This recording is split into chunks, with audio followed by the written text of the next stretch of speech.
afraid of change. I don't know the future.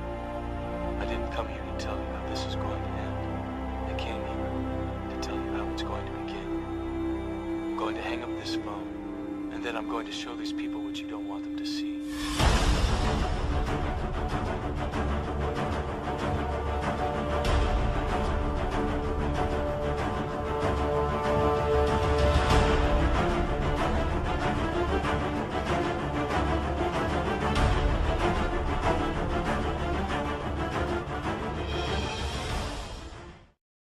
In November of 2014, there was an article titled "The Economic Endgame Explained."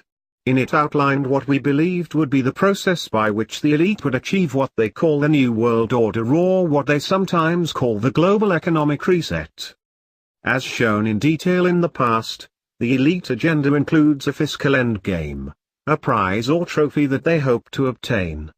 This prize is a completely centralized global economic structure, rooted in a single central bank for the world, the removal of the US dollar as world reserve currency, the institution of the SDR basket system, which will act as a bridge for a single global currency supplanting all others, and ultimately, global governance of this system by a mere handful of elites. The timeline for this process is unclear, but there is some indication of when the beginning of the end would commence. As noted in the globalist-owned magazine The Economist, in an article titled "Get Ready for the Phoenix," the year of 2018 seems to be the launching point for the Great Reset. This timeline is supported by the numerous measures already taken to undermine dollar dominance in international trade, as well as elevate the International Monetary Fund's SDR basket. It is clear that the globalists have deadlines they intend to meet.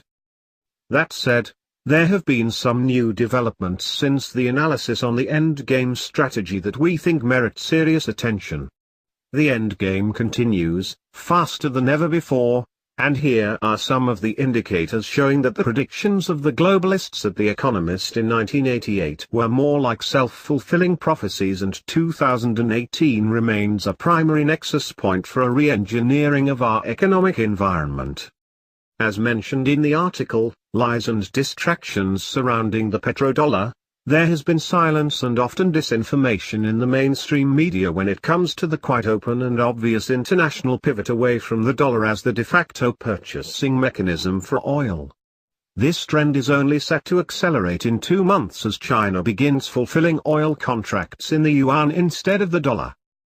The problem is that even in the alternative media there is a continuing myth that Eastern nations are angling to break away from the international order. We often see the argument presented that the loss of the petrodollar can only be a good thing for the world. We wish to point out that there is absolutely no indication whatsoever that major Eastern powers like Russia and China are acting to undermine the existing globalist system. On the contrary, China and Russia remain, as ever, heavily partnered with the IMF as well as the Bank for International Settlements, and their ties to international banking monoliths like Goldman Sachs and JP Morgan are long established. Eastern political and economic officials have consistently called for a new reserve system supplanting the dollar. This is true. But what so many analysts seem to overlook is that they also call for that new system to be dominated by the IMF. The delusion that the financial world operates on is that the IMF is controlled by the US. It is not. It is controlled by international bankers, who have no loyalties to any specific country. Once one understands this fact, the systematic sabotage of the US makes perfect sense, as well as the collusion between China, Russia and the IMF. America is a sacrificial appendage of the globalist edifice and is being torn down piece by piece in order to feed the creation of something new and perhaps even more sinister. As George Soros proclaimed back in 2009, the New World Order would rely in part on China as a replacement economic engine for the globalist machine and depend far less on a diminishing United States. China would serve as a smaller engine, but a replacement engine nonetheless. China is more than happy to oblige the globalists with a concerted and incremental program of de-dollarization. But this does not mean that the end goal is a petro-yuan. No. The goal is for the IMF to assert the dominance of the SDR basket system as a reserve hub. And China is now the flagship market for the SDR after its recent induction into the fold. There will be no single reserve currency after the dollar is brutalized. At least, not until all currencies are homogenized through the SDR basket and finally replaced with a single global currency unit. Until then, the IMF or the Bank of International Settlements will dictate nation-to-nation trade and monetary exchange. It only follows that this highly volatile rebirth of the global financial order would begin in part with the dollar's loss of petrostatus. The oil trade is the one defining element that gives the dollar a fundamental edge over all other currencies. It is the closest thing we have to commodity backing for the dollar, and it is an advantage no other currency in the world can yet boast. There are many ways to destroy the dollar, but the best method would be to end its petrostatus. One argument we hear often from naysayers on global currency was that there is no monetary unit with enough liquidity to replace the dollar. Of course, these people have no understanding of the SDR basket and how it could be used to envelop and absorb most if not all currencies into a single reserve mechanism. When people think of currencies, they think of physical tickets of measurement. They want to see a piece of paper with symbols, or they want to at least see a brand name for the product, which is what all currencies really are. When The Economist in 1988 called for a global currency to launch in 2018, they were perhaps not aware of the exact form the destructor would take. Today, it is clear as crystal, the one world currency system will not only be a cashless system, but it will also be based on digital blockchain technology.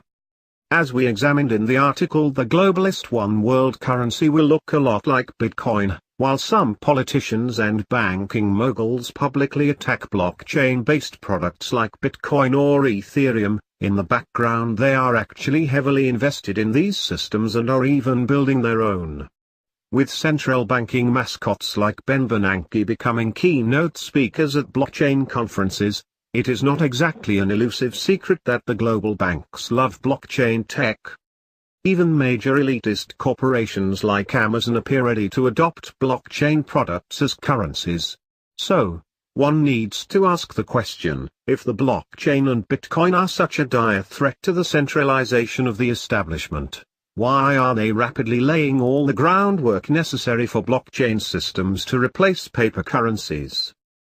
What is interesting to us is that even in the highly vigilant world of alternative economics, which is well aware of the trend towards a global currency system, blockchain systems are still revered as if they will save us from central bank tyranny.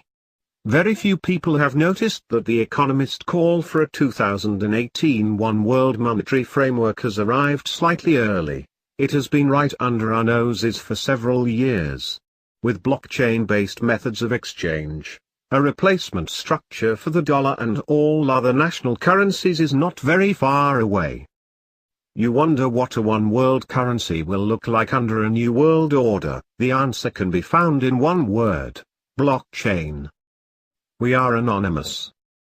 We are legion. We do not forgive. We do not forget. Expecto.